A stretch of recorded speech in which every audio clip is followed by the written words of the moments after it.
Mr. President, Senator from Massachusetts. I ask that the quorum call be lifted. Without objection. Mr. President, I rise today to honor one of the great leaders in the history of Boston. It might seem odd to describe a man who is still with us today, alive and well, as a figure in history. But in the almost 400 years since Boston was founded, a history that is filled with names known across this country, Winthrop, Lowell, Adams, Lodge. In this 400-year history, few have done more for Boston than our mayor, Tom Menino. Looking back at his 20 years in office, it is clear how much Tom Menino has done for our city. Mayor Menino revitalized Boston, from the waterfront and the Innovation District to Dudley Square and Roxbury. Mayor Menino led the resurgence of our neighborhoods, expanded parks and livable spaces, and created a city whose innovative potential is unlimited. Mayor Menino worked for Boston.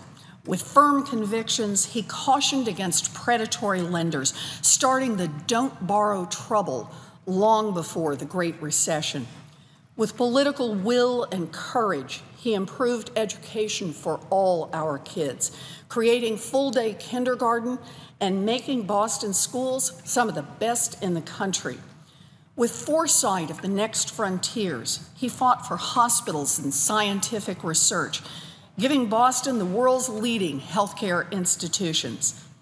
And with fierce moral clarity, he stood firmly for equality, equal opportunity for immigrants, equal rights and equal marriage for the LGBT community, equal pay for women. But perhaps most importantly, Mayor Menino has been there for Boston. Now, it's often said that more than 50% of Boston residents have met Mayor Menino personally. I do not believe this is true. I believe the number must be much greater. It seems as if the mayor attends every community event, every potluck dinner, every school play, and every soccer game. From Grove Hall to the North End, Bowdoin to West Roxbury, we know Mayor Menino will be there for us in our moments of greatest triumph. Ribbon cuttings for new buildings and parks, World Series victories, a new Bostonian's citizenship, a child's graduation. And we know he will be there for us in our moments of great tragedy, the death of a loved one, terror in Copley Square. Of course, Mayor Menino could not have done it alone. By his side for all these years, he has had Angela Menino. Angela is a devoted wife, mother, and grandmother. To all of us in Boston, she was not just a first lady, but a first friend. Angela championed causes that often went unheralded in the press, supporting women and children, employment and education, and fighting to end homelessness.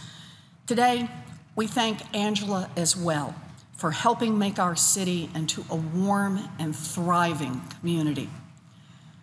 Almost 400 years ago, on a ship sailing from England to the New World, John Winthrop declared that the new city they would found, Boston, would be a city upon a hill. The eyes of all people are upon us. And if that experiment, our city, was to succeed, he said, we must be knit together. We must entertain each other in brotherly affection.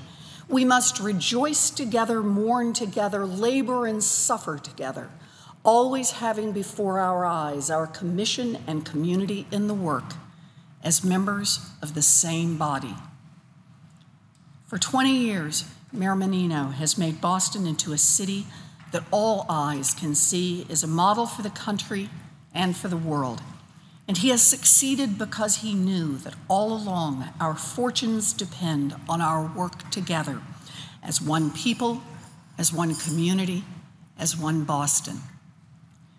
On behalf of a grateful people, Tom Menino, we thank you for your hard work, for your service, and most of all, for your dedication to making Boston a better place.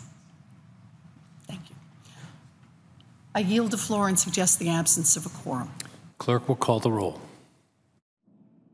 Mr. Alexander.